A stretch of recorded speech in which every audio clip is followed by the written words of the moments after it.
Yes दोस्तों, आज start करते हैं आरसीएम का क्विक रिवीजन। दोस्तों, इस आरसीएम में सारे पॉइंट्स मैंने कवर किया है विथ एग्जाम्पल्स। आरटीपी एमटीपी को भी कवर किया है सितंबर 25 एग्जाम तक का एंड शॉर्टकट ट्रिक्स न्यूमेरिक्स के साथ। सो चलिए स्टार्ट करते हैं दोस्तों। Revision reverse charge mechanism. जैसे हमें पता ही है कि जो सप्लायर है वो जीएसटी कलेक्ट करता है रिसीवर से, गवर्नमेंट को देता है, नॉर्मल सिस्टम ये। और आरसीएम में तो आपको पता है जो रेसिपिएंट डायरेक्टली टैक्स पे करता है गवर्नमेंट को। बेटा normally supplier of good services liable to pay tax. ट्रेना ट्यूटोरियल्स अपने बच्चों से कलेक्ट करके गवर्नमेंट को टैक्स पे करता है, बट आरसीएम में liability shifts to recipient of good services. So RCM मतलब उल्टा गंगा बहना जो जीएसटी का नॉर्मल सिस्टम है उससे रिवर्स पे चलेगा। अगर आरसीएम में आप फंस गए हो तो आपके लिए रजिस्ट्रेशन कंपलसरी है। जो अपने पढ़ने वाले आरसीएम के टॉपिक उसमें आप कवर्ड हो गए, तो सबसे इम्पॉर्टेंट पॉइंट है आपका कंपलसरी रजिस्ट्रेशन करना है। और आप ही डायरेक्टली गुड सर्विसेज रिसीव करोगे, फिर भी गवर्नमेंट को डायरेक्ट टैक्स पे करोगे, आपको रिटर्न्स भी लगाना है, कंप्लायंसेस भी करना है। नॉर्मली सभी एक्टिविटीज़ को आरसीए में कवर्ड नहीं किया गया है। कुछ कुछ स्पेसिफाइड एक्टिविटीज़ को या सप्लाई ऑफ गुड्स को आरसीए में रखा गया है, जहाँ पे गवर्नमेंट को ये लगता है कि सप्लायर से कंफर्टेबल होगा रिसीवर से टैक्स डायरेक्टली लेना। और सप्लायर को कभी कभी अनऑर्गेनाइज सेक्टर है, अनऑर्गेनाइज सेगमेंट है, उनको कंप्लायंस करने में तकलीफ होगा। और जो सप्लाई रिसीव जिन्होंने किया है वो लोग बड़े लोग हैं, तो बड़े लोगों के ऊपर डायरेक्ट बर्डन कि भैया आप ही टैक्स डायरेक्ट हमें दे दो, सप्लायर को आराम करने दो। सो दोस्तों, जो आरसीए में कवर्ड है वो सप्लाइड 9(3) ऑफ सीजीएसटी एक्ट या 5(3) of IGST act as well as 9(4) of CGST, 5(4) of IGST act में लिखा गया है। तो ये दो सेक्शन याद रखेंगे, बहुत इंपॉर्टेंट है आपके लिए। 9(3) 5(3) में जो लिखा है स्पेसिफाइड गुड्स सर्विसेज, कुछ कुछ गुड्स और सर्विसेज का नाम बता दिया गया, ये आरसीए में कवर्ड है। देने वाला कौन है उससे कोई मतलब नहीं। 9(3) CGST, 5(3) IGST, specified goods services में आरसीएम लगेगा। और 9(4) में लिखा है कि कुछ specified goods services unregistered supplier ने notified class of registered persons को दिया है। तो ये 9(4) बहुत स्पेसिफिक है। स्पेसिफाइड गुड सर्विसेज और सप्लायर अनरजिस्टर्ड ही होना पड़ेगा, और नोटिफाइड जिसने रिसीव किया वो भी नोटिफाइड है। तो 9(4), तो 9(3) 9(4) में डिफरेंस आया। 9(3) में ओनली स्पेसिफाइड गुड सर्विसेज देने वाला कोई भी हो, यहाँ पे स्पेसिफाइड गुड सर्विसेज तो है ही, बट देने वाला अनरजिस्टर्ड पर्सन होना चाहिए और लेने वाला भी स्पेसिफाइड। सो ये 9(3) 9(4। बेटा इंटरमीडिएट पे ओनली सर्विसेज कवर्ड है, चार्टर्ड अकाउंटेंट्स के ओनली सर्विसेज। तो जितने भी सर्विसेज है सबका डिटेल डिस्कशन विथ एग्जाम्पल में लाया हूँ बच्चों आपके लिए। सबसे पहले इंश्योरेंस एजेंट सर्विस। जो इंश्योरेंस एजेंट होते हैं वो इंश्योरेंस कंपनी को सर्विस देते हैं उनके पॉलिसीज वगैरह बेचने पे, और एजेंट को कमीशन मिलता है। तो सप्लायर हो गया इंश्योरेंस एजेंट, और इन्होंने सर्विस दिया इंश्योरेंस कंपनी को। तो यहाँ पे आरसीए में insurance company will pay tax. तो फर्स्ट पॉइंट, इंश्योरेंस एजेंट ने इंश्योरेंस कंपनी को दिया तो रेसिपिएंट। और एक बात ध्यान रखेंगे, रेसिपिएंट तभी लाइबल फॉर टैक्स होगा अगर वो टैक्सेबल टेरिटरी में इंडिया पे ही, अगर मिस्टर एक्स एजेंट है, उसने कोई यूएस के इंश्योरेंस कंपनी को कोई सर्विस दिया, तो वहाँ पे जीएसटी यूएस का इंश्योरेंस कंपनी तो करेगा नहीं, तो एजेंट को ही खुद टैक्स देना पड़ेगा। सो बेटा इसका shortcut, agents give service but company page tax under RCM. तो फर्स्ट पॉइंट कवर्ड हो गया, इंश्योरेंस एजेंट सर्विस। नेक्स्ट है बेटा रिकवरी एजेंट सर्विस। तो यहाँ पे सप्लायर है रिकवरी एजेंट, और ये लोग सर्विस देते बैंक को, फाइनेंशियल इंस्टीट्यूशंस एनबीएफसी को, बैंक फाइनेंशियल इंस्टीट्यूशन एनबीएफसी को सर्विस देते लोन वगैरह रिकवरी पे। तो ये bank NBFC financial institution RCM पे टैक्स पे करेगा, that is recovery by agent. पैसा रिकवर करेगा एजेंट, बट टैक्स पे करेगा बैंक एनबीएफसी फाइनेंशियल इंस्टीट्यूशंस। लेकिन यहाँ पे एक बात ध्यान देना, GST on services by recovery agent to car dealer. Recovery agent अगर बैंक एफआई एनबीएफसी को सर्विस देता है तो आरसीएम, और recovery agent bank NBFC FI को छोड़ के किसी को भी सर्विस देता है तो एफसीएम पे आएगा, डेट इज कार डीलर को सर्विस दिया तो इस केस में एफसीएम में एजेंट खुद टैक्स पे करेगा। बेटा एक एग्जाम्पल देखिए, Pranav Associates provides debt recovery agent service to Neutron Credit Limited NBFC. तो यहाँ पे आपने एनबीएफसी को सर्विस दिया तो NBFC will pay tax on RCM basis. अगर इन्होंने कोई कार डीलर को देता तो फिर जो रिकवरी एजेंट है वो खुद टैक्स पे करेगा। नेक्स्ट है बेटा कॉपीराइट म्यूजिक आर्ट फोटोग्राफी, ये सब कॉपीराइट। तो यहाँ पे सप्लायर है कंपोजर फोटोग्राफर आर्टिस्ट। तो कंपोजर फोटोग्राफर आर्टिस्ट ने म्यूजिक कंपनी प्रोड्यूसर को सर्विस दिया तो यहाँ पे आरसीएम पे music company producers will pay tax, that is composer artist create and producer pays। ध्यान देना। नेक्स्ट है बेटा कॉपीराइट लिटरेरी वर्क का कॉपीराइट। तो यहाँ पे ऑथर सर्विस देता है पब्लिशर को। तो यहाँ पे दो ऑप्शन है, ऑथर चाहे तो फॉरवर्ड पे भी जा सकता है, अगर ऑथर को फॉरवर्ड पे नहीं देना है तो आरसीएम में पब्लिशर फंस जाएगा। तो कॉपीराइट लिटरेरी वर्क का ध्यान रखना, सर्विस प्रोवाइडर ऑथर है, सर्विस रिसीवर पब्लिशर है, बट आरसीएम में कवर्ड हो जाएगा, पब्लिशर टैक्स पे करेगा। ऑथर चाहे तो खुद रजिस्ट्रेशन ले सकता है, वो खुद जीएसटी पे करेगा, और एक बार ऑप्शन ऑफ करेगा तो 1 साल एप्लीकेबल होगा। इसका शॉर्टकट ऑथर पेन्स, ऑथर लिखेगा एंड पब्लिशर पेज। नाउ दोस्तों legal services including representation before court tribunal authorities.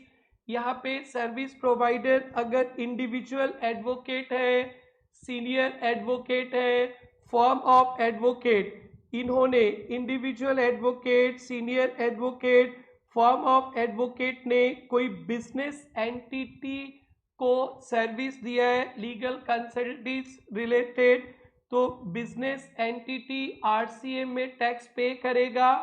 यहाँ पे एक बात ध्यान रखना है दोस्तों, ये जो बिजनेस एंटिटी को सर्विस देते हैं तो बिजनेस एंटिटी बड़ा होना चाहिए, लास्ट ईयर उनका टर्नओवर जो रजिस्ट्रेशन का लिमिट है उनसे पार होना चाहिए, तो ही बिजनेस एंटिटी के लिए टैक्सेबल होगा।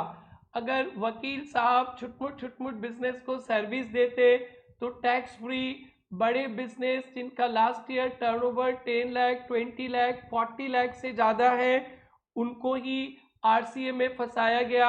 और ध्यान रखेंगे आरसीए में छोटे बिजनेस को बहुत बचाया गया और बड़े बिजनेस का मोए मोए किया गया।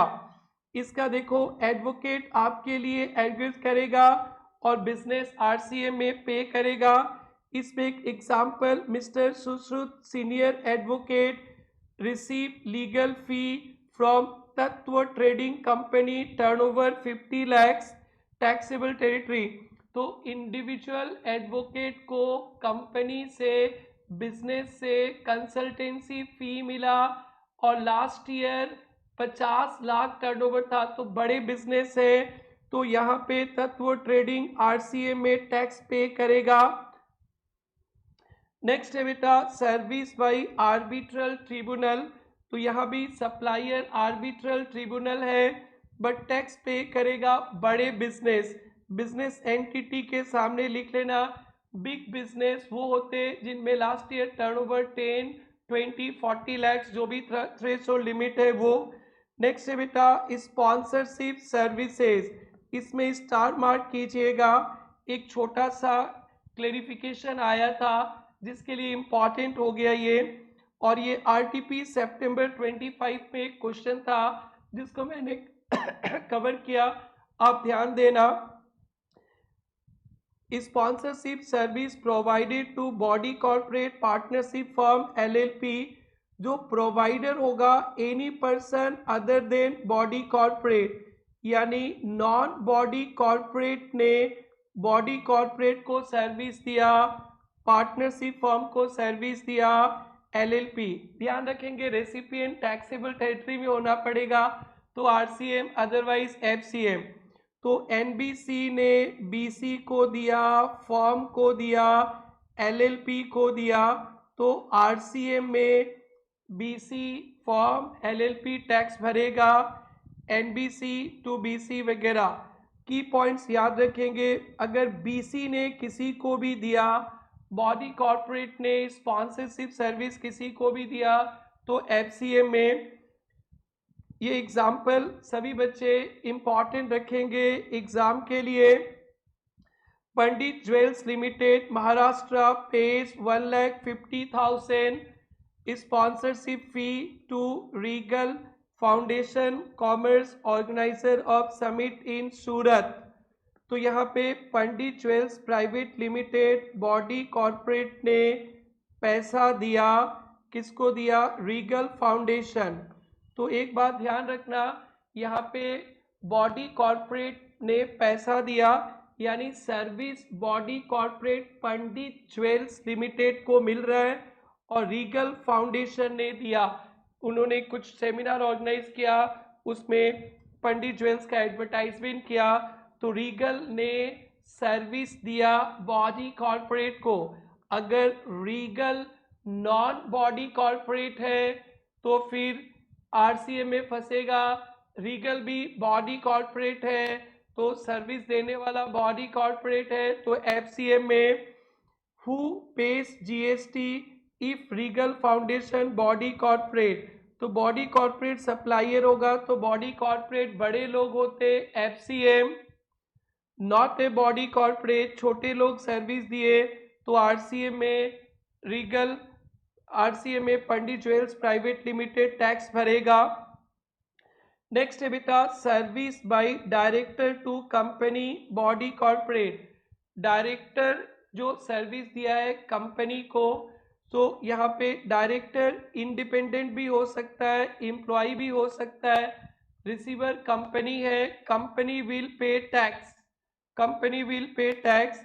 डायरेक्टर बोर्ड के रोल पे है और आरसीएम में फंसेगा। यहाँ पे कुछ बात को ध्यान देना बच्चों, इंडिपेंडेंट डायरेक्टर नॉमिनेटेड डायरेक्टर है, उनको जो भी पे करते वो सर्विस के लिए आरसीएम में फंसेगा, कंपनी विल पे टैक्स। और एम्प्लॉय डायरेक्टर, कोई डायरेक्टर है वो आपकी कंपनी में जॉब करता है, तो उन्हें आप सैलरी भी देते और कुछ कुछ फी भी देते। तो सैलरी देते तो 192 इनकम टैक्स एक्ट के 192 में टीडीएस लगेगा, तो नो टैक्सेबल। शेड्यूल 3 पे आप लोग पढ़ेंगे, अगर एम्प्लॉयर एम्प्लॉय का रिलेशनशिप है तो वहाँ पे सैलरी है, और सैलरी है तो 192 के अंडर टीडीएस है तो नो जीएसटी, और फी अदर्स देते प्रोफेशनल फी 194J में रहेगा तो टैक्सेबल अंडर RCM। तो इंडिपेंडेंट डायरेक्टर है तो बिंदास, वो आउटसाइडर्स है, पूरा सर्विस पूरा RCM पे। और एम्प्लॉय डायरेक्टर है तो 192 पे TDS लगा, वो सैलरी पार्ट है, नो GST। तो फिर RCM में कैसे फंसेंगे? 194J में TDS लगा तो प्रोफेशनल सर्विसेज हो गए टैक्सेबल अंडर RCM। अगर डायरेक्टर कोई पर्सनल कैपेसिटी में भी कंपनी को सर्विस देता है, रेंटिंग वगैरह, तो वो RCM में कवर्ड नहीं है।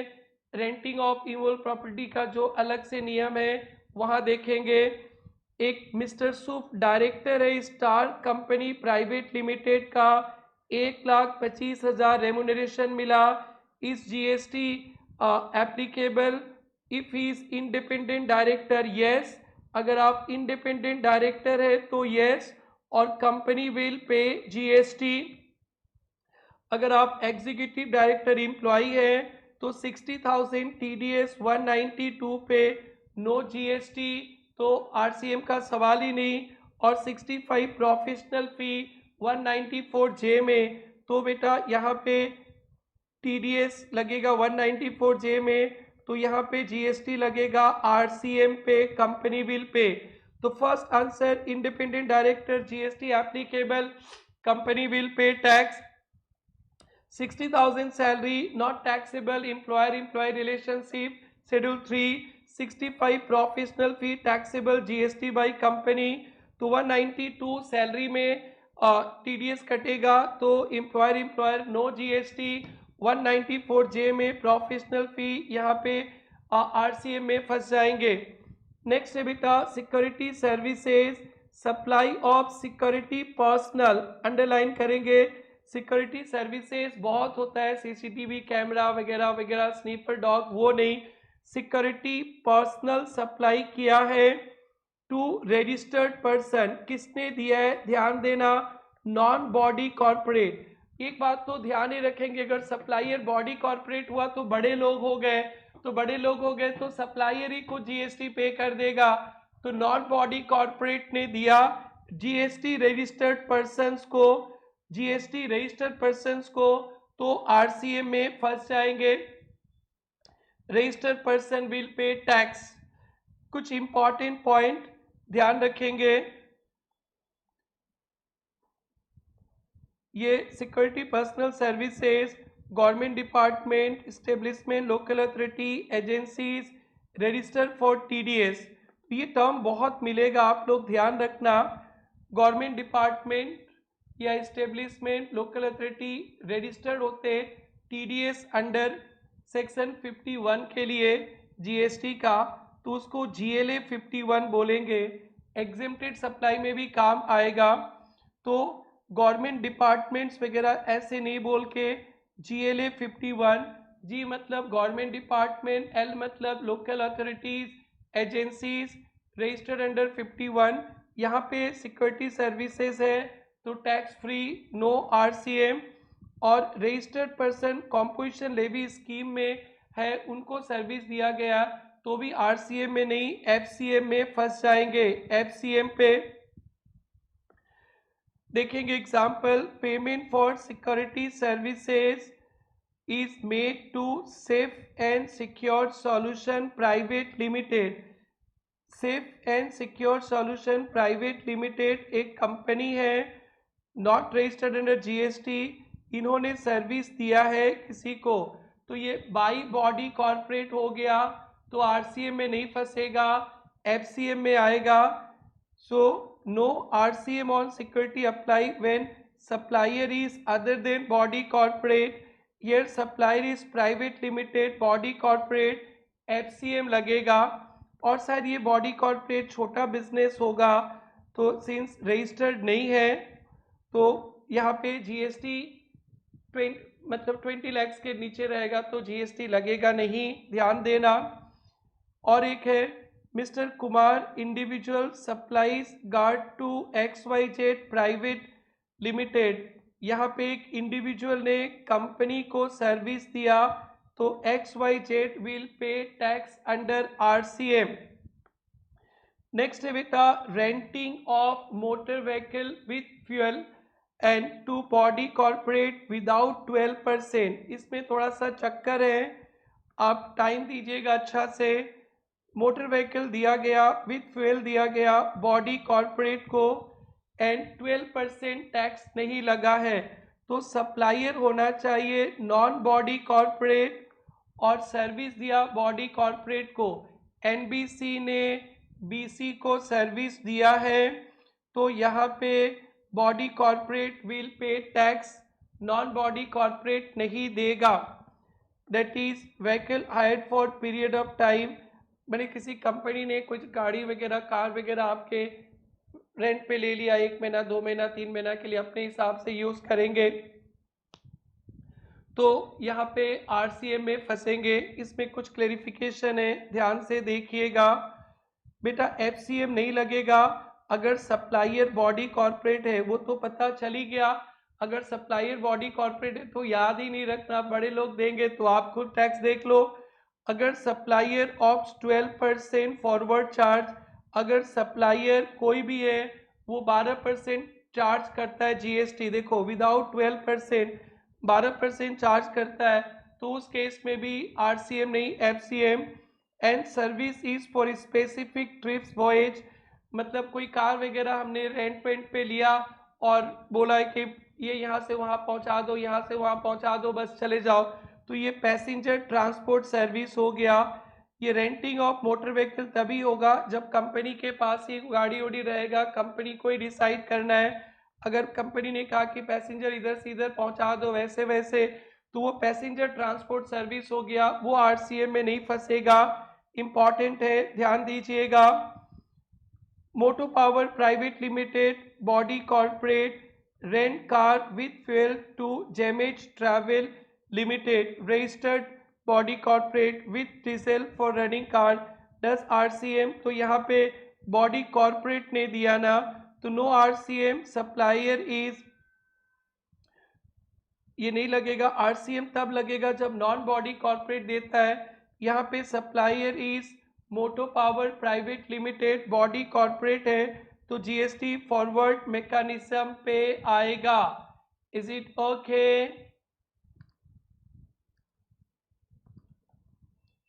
यस यारो।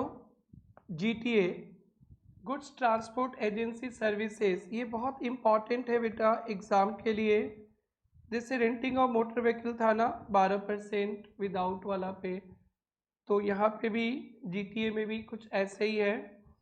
जीटीए सर्विसेज अगर 5% जीएसटी चार्ज करता है, तो जीटीए के पास ऑप्शन है या तो खुद जीएसटी में रजिस्टर करके फॉरवर्ड पे टैक्स पे करे, या रजिस्टर्ड नहीं हुए तो रेसिपिएंट स्पेसिफाइड 7 स्पेसिफाइड रेसिपिएंट को आरसीएम में टैक्स देना है। सो जीटीए सप्लायर है, नॉट फॉरवर्ड चार्जिंग, चार्ज नहीं करता है, तो स्पेसिफाइड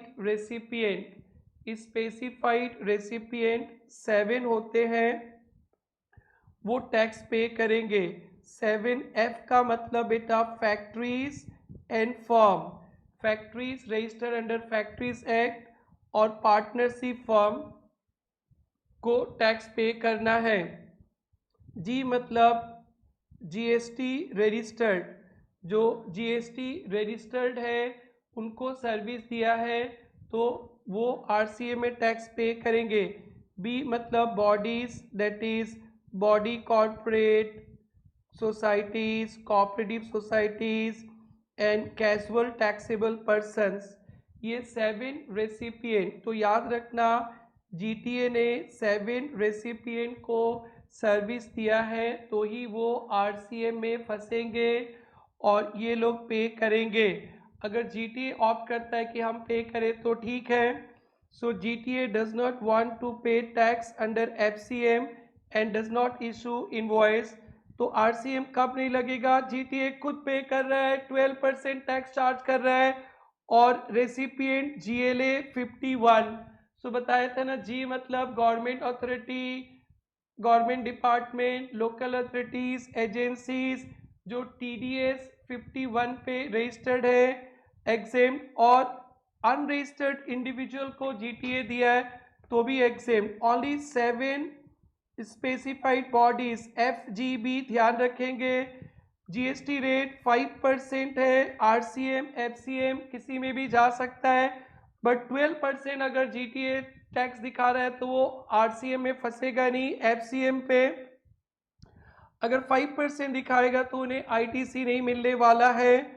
एग्जाम्पल देखेंगे, परिवहन लॉजिस्टिक अनरजिस्टर्ड GTA, लो अनरजिस्टर्ड है। Transport goods of mister Muthuswamy registered dealer Karnataka to Jaipur fort को 60,000 paid same day. Who issue invoice, कौन इशू करेगा? अब तो GTA तो है नहीं तो इनको ही करना है, रजिस्टर्ड पर्सन्स को, रेसिपिएंट को। बाय व्हेन, तो बेटा एक थोड़ा सा अमेंडमेंट आया RCM में, इनवॉइस रेसिपिएंट को रेज करना है with in 30 days of receipt of good services. नीचे मैंने कवर किया है, यहाँ पे अच्छा से कवर किया है RCM के लिए, time of supply, issue of invoice, और एक सुपर रिवीजन भी डाला है, वन लाइनर, और एक चार्ट भी डाल दिया है कि चार्ट से भी देखना।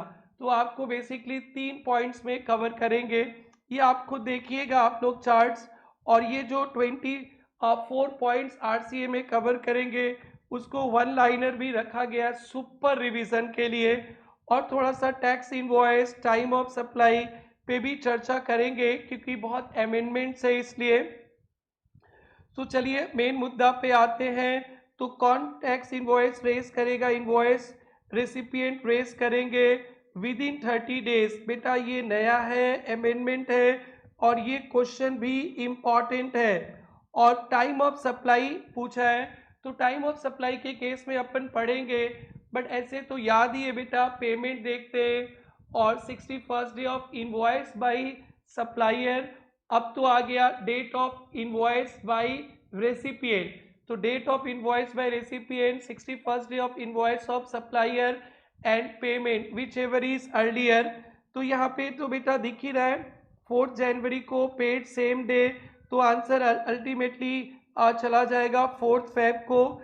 और एक question, Sadaiv and Sons partnership Maharashtra hires GTA from Gujarat, GTA 12%, लो GTA 12% ऑफ कर लिया तो फॉरवर्ड पे ही आ जाएगा, FCA का सवाल ही पैदा नहीं। Next 12, service by central government, state government, union territory, local authorities to business entity. Government ने कोई बिजनेस एंटिटी को सर्विस दिया तो गवर्नमेंट को आराम करने दो, business entity will pay tax. और फिर यहाँ पे एग्जेम्प्टेड से लिंक है, वो business entity big business entity होना पड़ेगा। Supplier central government, state government, UT, local authorities है। गवर्नमेंट बिजनेस एंटिटी को देगा RCM में, बट ये 3 केस RCM में नहीं, postal services, department of post, ministry of railway RCM पे नहीं, services aircraft vessels related RCM पे नहीं, transport of goods services RCM पे नहीं, ये सब FCM पे। तो बेटा एक अच्छा सा इंस्टीट्यूट ने MTP पे या RTP में 25 में क्वेश्चन सेट किया है, गवर्नमेंट के मोस्ट ऑफ द काम जो टैक्सेबल है RCA में, व्हाट आर इट्स एक्सेप्शंस। तो ये 3 पॉइंट को ध्यान रखना इम्पॉर्टेंट है। इस पे मैंने एक थ्योरी क्वेश्चन भी रखा है, ये देखिए, ये था MTP में 25 सितंबर 24, taxes on supplies by central government, state government, payable recipient exception, department of post, ministry of railway, aircraft wages related goods, transportation of passenger goods, renting of immovable property to unregistered persons. अभी हम लोग next वाला topic में renting of immovable property by government cover करने वाले हैं। ये important question पे आता है दोस्तों, RCA में जरूर से देखना।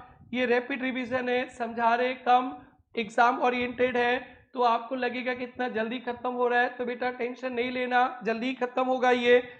लाइसेंस सर्विस स्टेट गवर्नमेंट ने लाइसेंस सर्विस एपेक्स इंडस्ट्रीज को दिया तो apex industry will pay tax. Renting of shop state government ने शॉप रेंट किया जेनी टेक्सटाइल को, jenny textile will pay tax. Business entity को देगा, यहाँ पे रजिस्टर्ड अनरजिस्टर्ड से मतलब नहीं, सबको टैक्स भरना है। आ गया renting of immovable property, government ने, central government, state government, local authority ने renting of immovable property, renting of immovable property registered persons को दिया तो आरसीए में फंस जाएंगे। रजिस्टर्ड पर्संस को दिया तो आरसीए में, रजिस्टर्ड पर्सन अनरजिस्टर्ड पर्संस को देगा तो आरसीए में नहीं, एफसीए में फंस जाएंगे।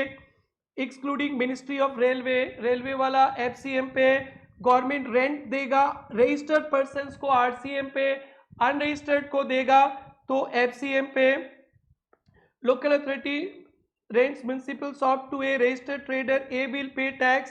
Renting of residential dwelling house, residential dwelling house किसी ने भी दिया है, एनी पर्सन किसी ने भी दिया है, इंडिविजुअल, बिजनेस, रजिस्टर्ड, अनरजिस्टर्ड, किसी ने भी रजिस्टर्ड पर्सन को दिया है, by any one two registered person, GST RCM में टैक्सेबल होगा। Residential rent registered person page RCM, अगर अनरजिस्टर्ड को देगा तो टैक्सेबल नहीं, और ये एज इंडिविजुअल कैपेसिटी पे देगा तो भी नॉट टैक्सेबल। बिजनेस को दिया है और बिजनेस से रेसिडेंस में चला जा रहा है तो टैक्सेबल होगा। ये इंपॉर्टेंट है, इंपॉर्टेंट है, इंपॉर्टेंट है। Any person to registered person RCM पे, टू अनरजिस्टर्ड पर्सन टैक्सेबल ही नहीं है, छोड़ दो। बिजनेस के मालिक को पर्सनल कैपेसिटी भी दिया, नॉट टैक्सेबल। बिजनेस को दिया, बिजनेस का मालिक रहता है तो भी taxable. Mister Arvind landlord rents flat to Tech Park private limited registered, Tech Park will pay tax, देने वाला कोई भी हो आरसीएम पे। रेंट ऑफ कॉमर्शियल प्रॉपर्टी, ये तो दुकानदार, ऑफिस, ये तो अनरजिस्टर्ड पर्सन ने रजिस्टर्ड पर्सन को दिया, कॉम्पोजिशन वाले के केस में नहीं लगेगा। दुकानदारी के केस में अनरजिस्टर्ड पर्सन ने रजिस्टर्ड को दिया तो आरसीएम, अनरजिस्टर्ड लैंडलॉर्ड है, रजिस्टर्ड टेनेंट है तो tenant will pay tax. Suresh unregistered landlord rent shop to bright traders, तो ब्राइट ट्रेडर रजिस्टर्ड है तो bright trader will pay tax under RCM. Transfer of development right और floor space index, transfer of development right और floor space index, वो कोई किसी का जमीन है, किसी का फ्लोर है, उस पर कुछ कंस्ट्रक्शन वगैरह का परमिशन कौन देता है? लैंड ऑनर देता है बिल्डर को। तो यहाँ पे ट्रांसफर किया लैंड ऑनर ने, उन्होंने सर्विस दिया प्रमोटर को, प्रमोटर पैसा देगा, उसका जीएसटी भी प्रमोटर पे करेगा। टीडीआर एफएसआई ऑलवेज प्रमोटर पे, बड़े लोग होते प्रमोटर, लैंडलॉर्ड लोग छोटे छोटे लोग होते। Sharma landlord transfer TDR to ABC developer, ABC developer will pay tax. Lease of land 30 years और मोर, ध्यान रखना 30 से कम होने से नहीं, 30 इयर्स और मोर फॉर कंस्ट्रक्शन प्रोजेक्ट वगैरह, कोई भी पर्सन प्रमोटर को दिया तो promoter will pay tax. Lease 30 years या more, promoter will pay tax. Government authorities ने 33 इयर्स का लीज बिल्डर्स को दिया तो builder will pay tax under RCM.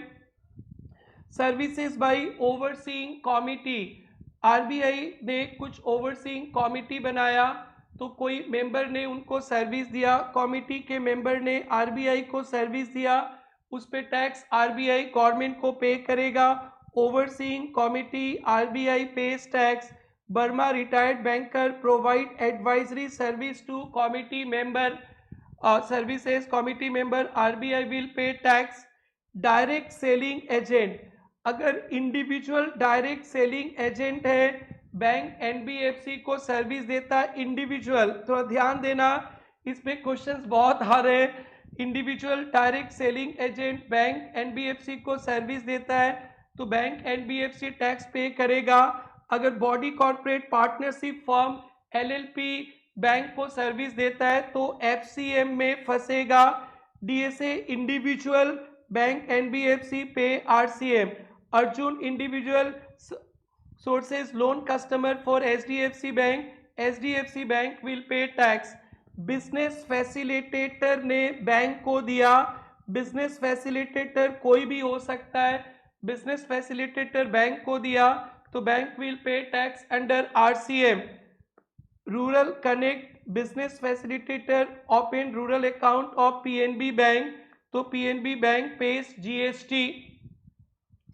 Agent of business correspondent service, agent of business correspondent service, कोई individual agent है, इन्होंने business correspondent को सर्विस दिया, इंडिविजुअल ने बिजनेस कॉरेस्पॉन्डेंट को दिया तो RCM में फंसेंगे।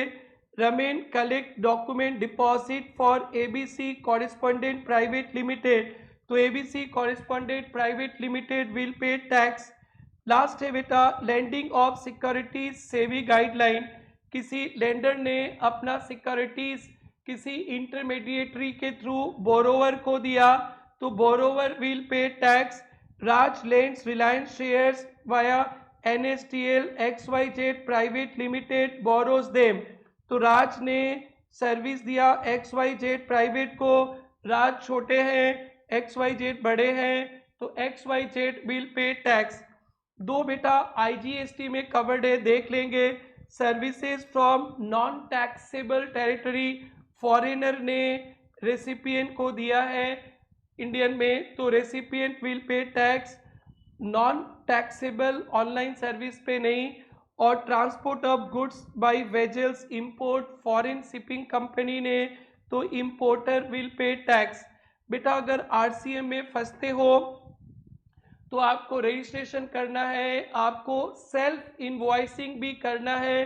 अनरजिस्टर्ड पर्सन से मिला है सर्विसेज तो सप्लाई तो, और विद इन 30 डेज, ये डेट पहले स्पेसिफाई नहीं किया गया तो वो कर दिया गया, और टाइम ऑफ सप्लाई में भी थोड़ा मॉडिफाई कर दिया गया, इसलिए टाइम ऑफ सप्लाई का भी थोड़ा डिस्कशन जो RCM से कनेक्टेड है वो कर लेता हूँ। Time of supply RCM, earlier date of payment that is books of account 61st day of supply invoice, और date of invoice by recipient ये नया है, ये जनवरी 26 में छपेगा, आप देख लेना। और ये पॉसिबल नहीं है तो entries in the books of recipient, बाकी सब पहले ही है। एक एग्जांपल देखिए, invoice date by supplier legal associates है तो इन्होंने लीगल सर्विसेज दिया तो RCM में फंसेंगे। इनका इनवॉइस डेट 1 अप्रैल को, रिसिप्ट ऑफ सर्विस 1 अप्रैल को, रेसिपिएंट को भी invoice raise within 30 days करना है, ओके कर दिया, ये नया है बेटा ध्यान देना। पेमेंट 5 मई को किया, 61st day of invoice 31st में, तो सबसे पहले कौन सा लग रहा है, एक तो पेमेंट का डेट देखिए, एक 61st day of invoice of वो देखना, और 25 तो 25 ये बहुत इम्पॉर्टेंट है, वेरी वेरी इम्पॉर्टेंट। मैं टाइम ऑफ सप्लाई में इसको कवर करूँगा। बेटा टैक्स इनवॉइस अगर RCM में आप फंसते हो, अनरजिस्टर्ड पर्सन से सप्लाई लिए हैं तो विद इन 30 डेज आपको इनवॉइस रेज करना है। This date is very very very important, इसीलिए ये इनवॉइस चैप्टर का कंसेप्ट है, मैंने यहाँ रखा। और ये 1 नवंबर से if good services receive from unregistered supplier, unregistered supplier से मिला, supplies attract RCM, recipient must issue self invoice, RCM में फंसा अनरजिस्टर्ड पर्सन से self invoice with in 30 days of receipt of good services, RCM 30 short याद रखना, you पे you से with in 30, a builder receive cement RCM पे from unregistered person 1 नवंबर को with in 30 days 1 दिसंबर तक इनवॉइस रेज करना है आपको। और एक ध्यान रखना बेटा, अनरजिस्टर्ड में जो GLA TDS में TDS 51 के लिए रजिस्टर्ड हुए, GLA 51 में जो रजिस्टर्ड है वो भी रजिस्टर्ड है, अगर उससे आपने सर्विसेज लिया है उनसे तो भी वो अनरजिस्टर्ड माने जाएंगे, और सेल्फ इनवॉइसिंग चाहिए, ये भी बहुत बहुत इम्पॉर्टेंट है। If supplier is registered only for TDS 51 is treated as unregistered and recipient must issue invoice। XYZ Limited hires hall renting services from state government, registered TDS 51। तो ये रजिस्टर्ड है government, फिर भी मान लिया जाएगा अनरजिस्टर्ड, और 30 डेज के अंदर इनवॉइस रेज करना है। बेटा ये सुपर रिवीजन आप सुपर फास्ट में पढ़ लीजिएगा, और ये थोड़ा सा चार्ट्स भी है, जिसको जैसा अच्छा लगे पढ़ना। सो दैट्स इट दोस्तों, एक बहुत बड़ा कॉम्प्लिकेटेड चैप्टर को मैं बहुत छोटा with RTPs MTPs up to सितंबर इंक्लूडिंग पास्ट पेपर्स हमने कवर किया है। और आपको ये वीडियो बहुत अच्छा लगेगा, जरूर से कमेंट सेक्शन पे लिखिएगा कि वेदर इट्स यूजफुल और नॉट, और कोई सजेशन है तो वो भी दीजिएगा। Thank you brothers, bye bye, take care.